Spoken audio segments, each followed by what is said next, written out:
Alright, so let's take this baby out, see what it can do.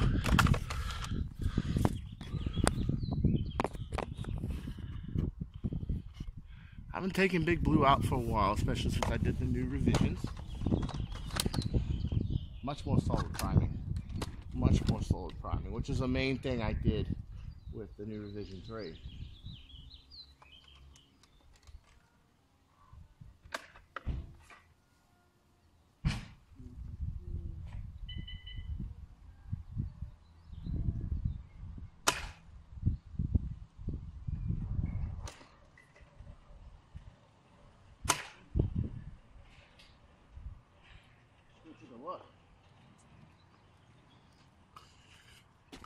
Not a lot of bounce on these. The first one went kind of sideways and bounced, and the second one, I don't even see where the second one went. I think the second one went all the way to the driveway and then bounced.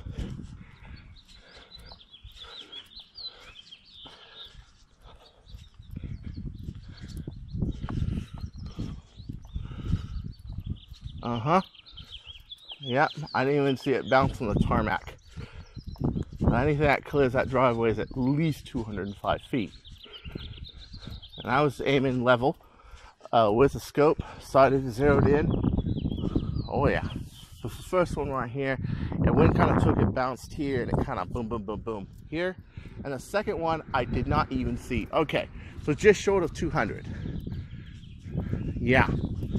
Just short of 200. I know when I don't see it bounce on the black at all, move on the black at all, I know that it's cleared it. And almost perfectly, I mean, look at that, right there. Almost perfectly in line with the bush I was aiming for, which was that one right there. Wow. Wow. Blasters are getting too powerful for this block. Damn. Okay, so we're back at the owl farm. I took this apart to save time. Took all the screws out, the scoop and all that. That takes about 9-10 minutes. It does take a while. There are a few points that how I set up a Zeus blaster, which is exclusive to others, but also this is a far different firing system than your normal Alpha for a couple of reasons. Okay, but let's begin with the little subtle things I did. Okay, painted shell. My friend Titan painted this. But what we did before we painted it, and this is might be a big help, is that we washed this in soap solution for 2 days. Basically, we put in a 5-gallon bucket, washed one side of the shells, 5-gallon bucket, washed the other, and as you can see, the paint seems to take really well. This is just blue Krylon paint. It's nice paint. It works just fine. But in Asia, it's kind of hard to find these kind of colors. A lot of times with the blues, you find the lighter blues, that sort of thing. Keep looking, they have them. You just gotta scope it out a bit. Okay, this was washed, then primed, then painted, especially the black pots. You can see the primer going through the black pots. I like it. It makes it look a little more rustic, more used. Now, the screws I use right here, I'm going to turn it. You notice there's no bow on the screw. None. You want to know why? That's a number 10. That's a number 10 case 5 hardened screw. And this is a number 10 locking washer. And I put it all the way back to the point where you can see the plastic drags. It drags, but it doesn't stick. Okay? This keeps it from having play. And it also makes it so the prime doesn't degrade over time because this bends. You want to use grade 5 hardened, okay? Let's see here. And remember, these are all just personal preferences of mine. Now, the differences really come out when I take it apart. And put in mind that some of these parts aren't available because these are prototype parts. That when I was working for Jet, I used these parts to develop better blasters and to come up with ideas. Okay, hopefully catch spring doesn't break on me. Good. Okay. One thing you'll notice is the catch right here. This is not... What is this? This is a Delrin catch off an original pre-release Longshot. After the pre-release period for Longshot, the very first ones that were made, the catches were made at Delrin. Now, that may sound like a familiar material because all my Fire Strikes and my Bit of Praise use the Delrin catch too, and they don't break. So I wanted to give this a try, because even your normal Longshot ABS one, your Jet ABS one, they do wear down, they do break, they do fatigue, okay? But Delrin has a property of, you can see the wear marks on it. Yeah. It has a property of, it's more malleable. It doesn't break, okay? It doesn't shatter and break. And the more it's used, the sharper the catch gets. Well, that is if you don't improperly deprime it like a lot of people do. Well, they'll hold down the trigger and they'll try to, and they'll notch the catch every time. But anyway, that's another story. Okay. Now, you can see the metal trigger. That was a version 2 alpha prototype feature. The sled is an on-effect sled. That's just my sled. Now, you gotta remember, this is my own personal Zeus. But the other thing about this is when you put it into the well, there's little or any play. You can see there's a little. Okay, I left a little play. But not so much that it's going to dive this whole thing forward and that back and make it miscatch. I use several layers of laminate tape on both sides. See that right there? What that does is it closes up the distance. And it's a very small distance. It's maybe 5 or 6 hairs wide. It's not very much, and this is like maybe 4 or 5 layers of laminate tape, but it does make all the difference. And notice it's down here and not up here, and the reason is to keep this from kicking out, okay? Because when this kicks out, the catch is not level, and it more easily separates from the rod catch. And you can see the tube I'm using. I'm just using a normal Longshot tube. I like the normal Longshot tube better. I gave the Jet tube a college try, and I do like this feature in the Jet kit. I'll tell you why. Because it means you don't have to cannibalize a whole blaster to do it. But the thing is, I like the normal tube, and there's reasons. Reason 1, I like the fact that there's a stop boundary on your tube, on the shell, and on the gate. Not just the end of the pusher cup and the gate. It puts too much stress on your gates. I don't like that. It's my own personal preference. A lot of people love lipless. I don't like lipless. I never have. Number 2, the cross-section of this is a little wider. Now, before I take this tube out, do you notice the O-ring? Before I take it out, you can see the black on the O-ring. It's making contact on the inside. Important, because what I'm going to show you next may raise some doubts that it actually works, but it actually does. Okay?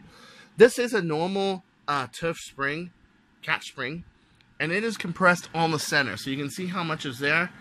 I like my catch spring strong. A lot of people, they have problem priming it if it's too hard. So you might want to go with the standard Jet catch spring. Me, myself, the one for the Zeus. Me, myself, I like the full-out 12mm catch spring. That's just me, okay? So you can see the front here. It's just your normal Alpha Kit dot gate. So once this dot gate is out, okay, you can see the duct tape spacers. You can see that this one is bigger than that one. You can also see this O-ring. What happens with the O-ring is when you put the whole thing in, the screws hold this front pod in. And this is one of the reasons, this is one of the things that will make a Zeus really accurate, is if at this point and on the other side, and these 2 screws are screwed in, it's going to clamp on this O-ring. This is actually one of the spare Alpha pusher O-rings that you get. And you just put it on there, you squeeze it, it'll work just great. Okay? The duct tape, maybe one of the only really smart things that Hang did when he designed the Zeus 2. Because there's a lot of things that aren't so smart. But but overall, I think it's a great shell. I wouldn't replace it with a Longshot shell. I like this shell. I like these shells a lot. Is he made these widths, the width of duct tape. Notice? Do you notice? You see it? Just barely, right? So you're going to carve this out, of course, to 24mm wide, because you're going to want to be able to use a artifact kit if you've got to throw one in. So when you do that, you make this wider, and you make it so it hits this point, and this hits this point, and it's clamped. And what that does is, just in case you have an overpower on this, instead of your power being absorbed by the dart gate, it's absorbed by the duct tape. The duct tape stops it from breaking your tabs off. Okay? That's important to do on any long shot, in my opinion, is that you have a buffer to stop that. Now, you can notice the barrel. That's a pretty long barrel. This is a 16-inch prototype anodized orange barrel that me and Alan, who was a product manager over at Jet at the time, were playing with. And as you can see from the outside test, it's pretty good. It's great. My opinion is to go longer barrel and better effective air equations to barrel equations and better barrel surfaces and scars and better darts. Some people don't subscribe to that point of view, but you know what? That's life. You're entitled to your opinion. So, let's take this out here. There's my wonderful Katana mag that I designed. And you can see this is an Artifact sled. Yes, it's not an Omega sled, but Enoch from Artifact sold me this. It was one of his last gold sleds that he had. I like gold, yes. Now you notice that the pusher and the pusher cup are not gold. They're not gold at all. Now, here is one of the another prototype part that I got when I was working with Jet, was this metal pusher.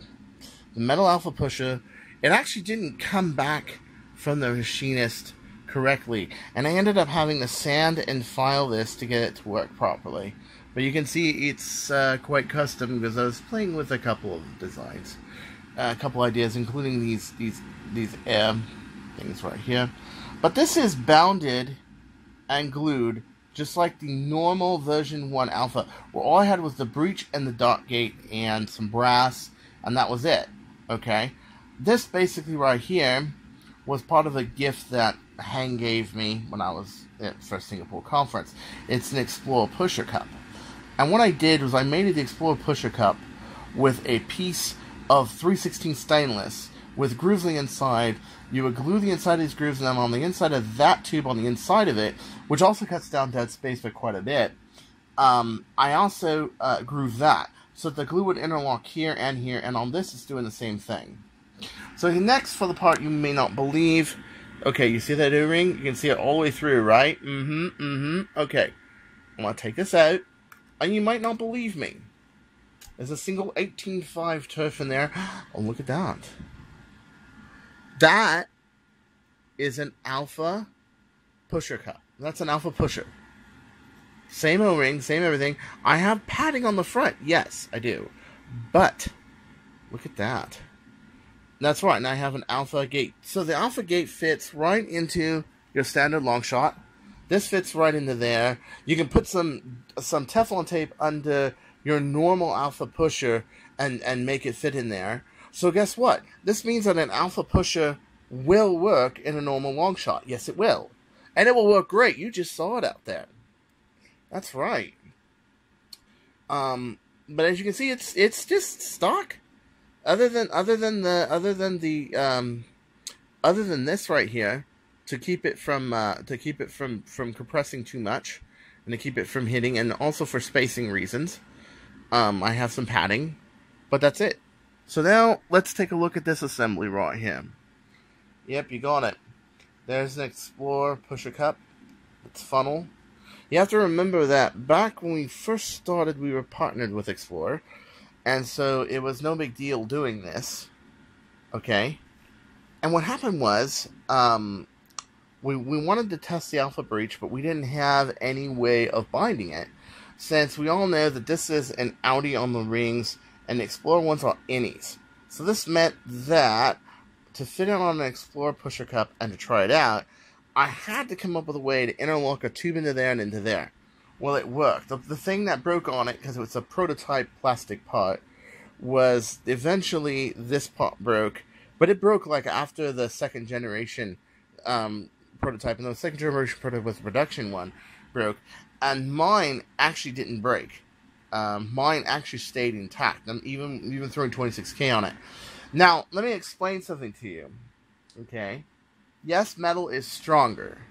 The reason I have this is because, well, I just wanted to build this because I really like this configuration a lot, personally. But let me explain to you ways that your plastic pusher gets broken. Okay. Do you notice this is precision ground? I had to regrind this to fit in here. Why? Because your artifact sleds, these eyelets are smaller. What people end up doing a lot of times, and you got to remember on your alpha kit, it's very thin plastic, okay, on the front and the back. But you can keep it intact. I kept mine intact. I didn't have a problem. Why? Because I didn't jam it into here. I filed this side, filed this side, filed this side, so that I would have more carry over here on the plunger head, okay, on the pusher. And then I put it in. I sized it with a file and put it in.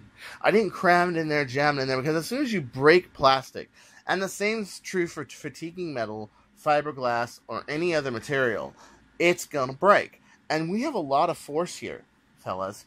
So the thing is you really have to size this to fit an artifact sled. And a lot of people were fitting them to artifact sleds, were fitting them into Rubberman sleds, but artifact was the one I heard the complaint the most. And a lot of times when I did a lot of service calls, 9 times out of 10, it was somebody who had taken an artifact sled and tried to put an alpha in there. And I'm like, okay, how did you resize that? Oh, I just crammed it into a little fit. And it's like, no, this is plastic. You can't do that with plastic. You have to respect that plastic is an atomic structure, and once you break the bonds, it's not going to work. You can't crazy glue it. You can't anything. Yep. So, any rate, there's a little bit nicer view of the pusher right there. You can see the stainless steel in there. It's still in there real nicely. It's engrooved on the inside on both sides. So this isn't going anywhere. Just like the original one didn't go anywhere, this isn't going anywhere. Okay? I'm really happy. I'm hoping one day I have some children. I can pass this on to my kids.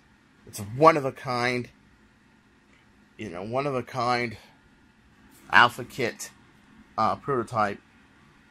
And I really love it, man. I really do. It's got good power, good prime. Of course, I put Teflon under the ring here, but under the ring, not around the ring, under the ring, and then put the red O-ring around this. So it's very airtight.